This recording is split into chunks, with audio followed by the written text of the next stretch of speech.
everyone, this is Oscar here again from Liwaliw Travels, guys. Anyway, today I'm gonna do a reviews about the my assistant actually. If you're thinking na meron akong assistant na videographer na nagko-cover nitong ginagawa ko ngayon, you are wrong po kasi I'm actually had this Hover Air X1 na ating ginagamit ngayon, parang isang crew production natin na tumutulong sa atin sa paggagawa ng video ngayon. Kaya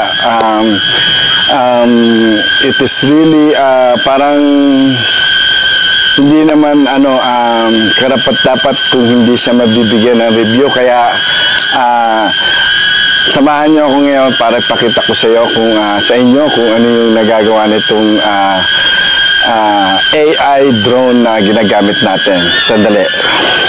So isa sa mga features ng HoverX gaya ng ginagamit ko na to is yung follow mode niya, no? So kung ikaw ay isang content creator na let's say wala kang videographer na mag-handle ng video para sa iyo, especially sa akin kasi itong dalawang anak ko is medyo ayaw na nilang maggawa ng ganito, kaya talagang itong Hover Air X1 is really something na pwedeng gamitin, especially yung one-man show na nag-video, naggagawa ng mga content para sa kanilang mga business or sa kanilang vlog, no? So just wanna have this straight reviews about Hover Air X1 kasi hindi makatarungan kapag hindi siya binigyan ng reviews, kasi napakagandang product niya para hindi magkaroon ng reviews. Sayang naman kasi dun sa ginawang effort nitong dito tayo ikong kamalong ginawang effort nitong engineer nitong Hover X1, kaya might as well i-share ko sa inyo itong reviews na to. Itong ginagawa natin ngayon is na naka-follow mode siya, no? Kahit saan tayo pumunta,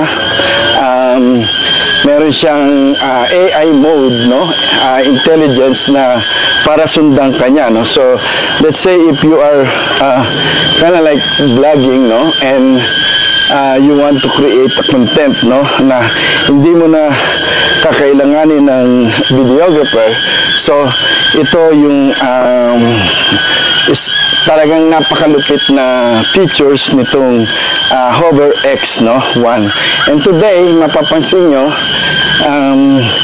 nandito ako ngayon kasi I just had the come on.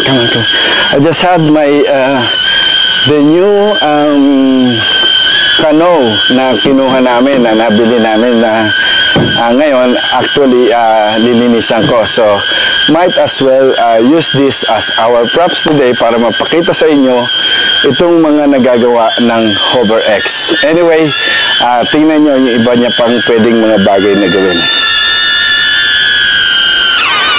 Okay, that's good. 9 meters. Zoom out. So, isa pa ito sa ating favorite features ng Hover X1 is yung zoom out mode niya. So, makikita nyo rito from this aerial shot, no, umaangat siya ng 9 meter going back to where it saan siya nag-take off, no. So, ito yung mga talagang napakagandang features nitong Hover X, no. And actually marami pa siyang other features na ipakikita natin sa inyo. So keep an eye on what we are doing dito sa video reviews na gagawin natin.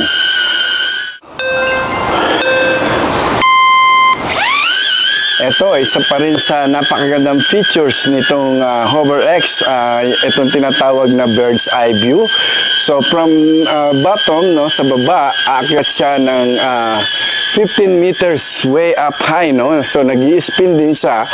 So nakikita nyo, ipakikita niya yung buong aerial view nitong kung saan man nasasakupan ng shoot mo. So 15 meters ang taas niya, no? So it's really a good view if you are really wanted to capture a dynamic video, right? So napakalupit nitong AI intelligence ng hover, no? So talagang you don't really need a drone or learn how to fly a drone to do all these tricks, no? So talagang 100% really it's a no-brainer para sa mga content creators. Sige, put down. Na gumagawa ng mga ganitong klaseng video. Anyways, so yon, nakita na natin, and I think we're gonna do the last part. Gagawin natin, ito pala tayo, we're gonna do the last part siguro dun sa other place, kasi para mas makita natin yung features ng Hover Air X1 kung gaano talaga siya katindi. So we're gonna have to move place, no? So anyway, etong shot na to yung favorite ko, kaya we might as well do it again. So since ang favorite shot ko is the zoom out, let's do it again one more time for the last time. See you around.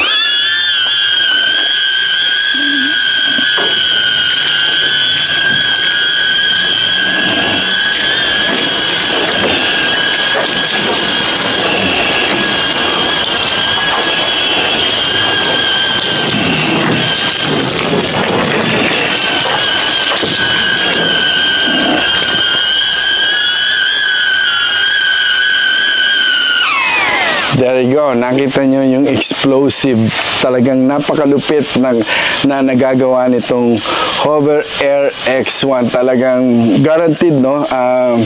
If you're doing a lot of video creation, if you're a creator, I would suggest Hover X1. Talagang it's a no-brainer, no? Na talagang napaka handy gamitin, tsaka kahit wala kang kasama, nag-iisa ka, you can do it on your own. Anyway, see you again with the other video that I'm gonna make for the Hover Air X1 later. See you. Okay, so ito nga guys, yung sinasabi ko sa inyo kanina, I'm still having these reviews dito sa Hover Air X1, no? So talagang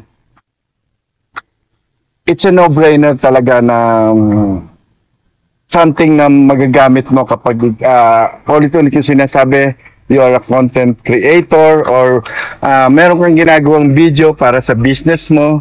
So talagang itong Hover X1 is definitely, I highly recommend 100%. So we're gonna go to other shot ng features niya para mapakita ko sa inyo lahat yung functionality niya. I'll check you around later. Okay guys, kanina tinry natin yung follow mode pero sa mababang shot siya, no?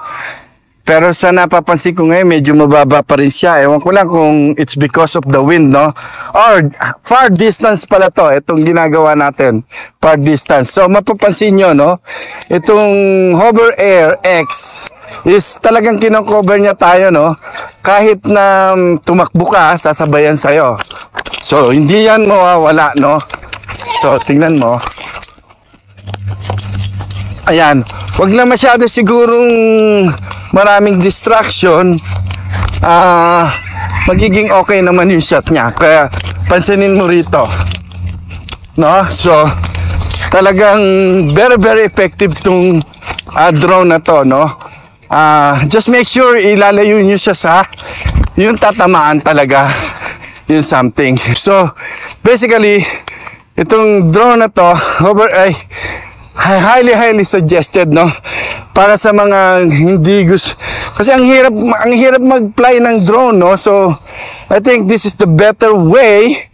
This is the reason why kaya ako ginawa ko tong reviews na to, kasi talagang super thankful dito sa nagawa ng product ng Hover X1. Hindi tayo we are not affiliate to them, but I'm trying to share the great value of what is the Hover X can do if you really are a content creator or kung gumagawa kayo ng mga video. Napagod ako sa takbo. Anyway, to land, bali nare-read niya yung file mo, kaya ilalatag mo lang yung file mo, then it will land by itself. So find a good aerial shot for a zoom out shot. So you can see all this like background here, and what is gonna happen is na-cover niya lahat yung shot dun sa area na to. Oh my God. Well, that's it, guys. I think that's all the so far yung functionality na break pa lang dito sa Hover Air X1, no?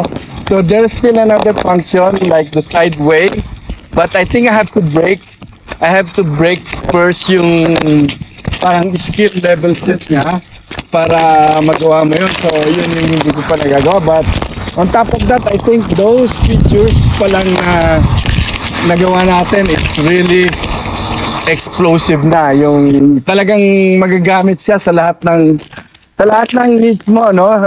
While creating a video. This is really without, this is a no-brainer tools that you need to have if you are a content creator or you're gonna do a business or some kind of video promotion para sa marketing mo. So Hover Air X1 definitely 100% guarantee recommendation. Thank you.